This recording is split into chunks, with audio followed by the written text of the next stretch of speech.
The serial impostor. Imposter, pretender, quack. That's a good one. Charlatan, trickster, swindler, rogue, con artist. There are so many more delicious words to describe this type of person and/or position that we are naturally inclined to perceive as a negative one.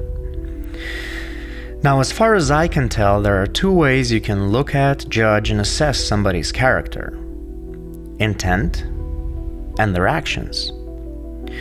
We were arguing with a friend the other day about what would have been better and objectively better, in hindsight better, for somebody to have done. My stance on this was it should have been whatever would have benefited the others long term. My friend was in essence agreeing with me, but also defending the actions, or rather lack thereof. Oh, I'm sure the intent was there. It's just such a dark place to be, though. I totally understand and commiserate. Well, actions are fact. Intent just on its own, not backed up by conscious willful doing or willful not doing, which in itself is also sometimes the best action, that's just intent. Hearsay, a fleeting urge that amounts to nothing. Or in this case, an esoteric debate in other people's words. Intent can be great, though. Intent is a beacon, a vector, a GPS device of sorts. A powerful tool, a weapon, but only and more so after it is backed up by actions. So, imposters. In the traditional perception of the word, obviously someone that has malicious intent backing up their actions. A fraud. Someone who is not what they seem or not who they are selling themselves as. To me, though, fraud and imposter are slightly different things. Let's dig in. So, fraud from Latin fraudem, which literally means a cheating or deceiving person. There's a possible Sanskrit connection from druti, which means deception or error. Clean cut, makes sense, done.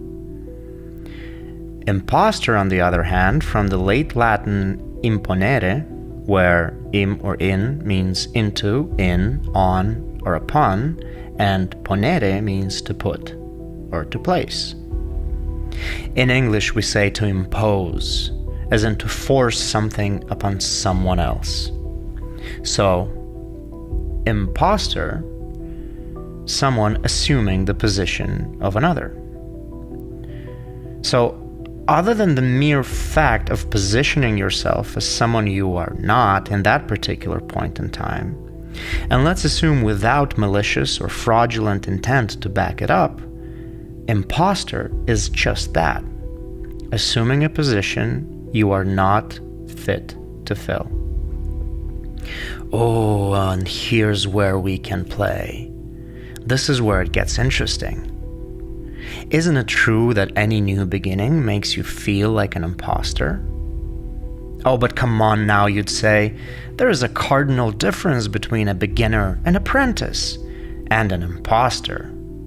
Yes, true, objectively true. Subjectively, however, emotionally, on a human level, in my opinion, couldn't be farther from the truth.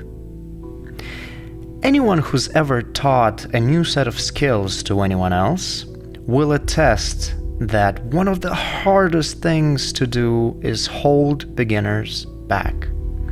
Convince them that they need to learn the alphabet first before starting to read, crawl before they walk, and I am sure I can come up with many, many more pillow-worthy expressions depicting that phenomenon accurately. And it makes sense, it makes perfect sense.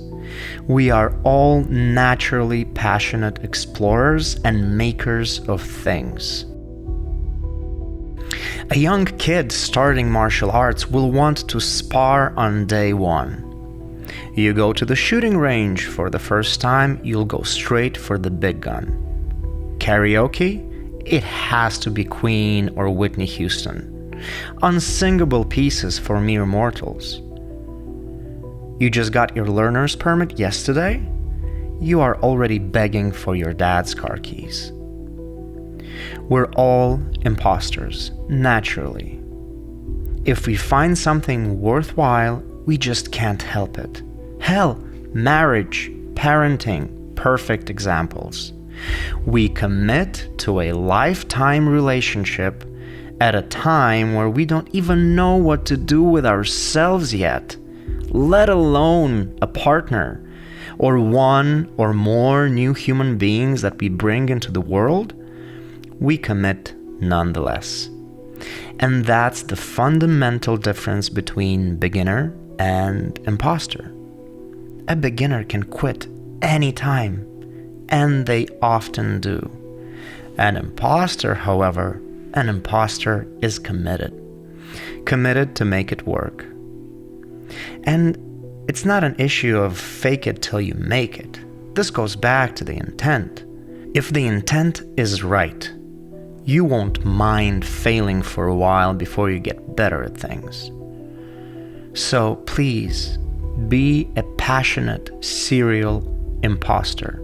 Commit. And do that with all the things you find worthwhile, no matter how daunting the task.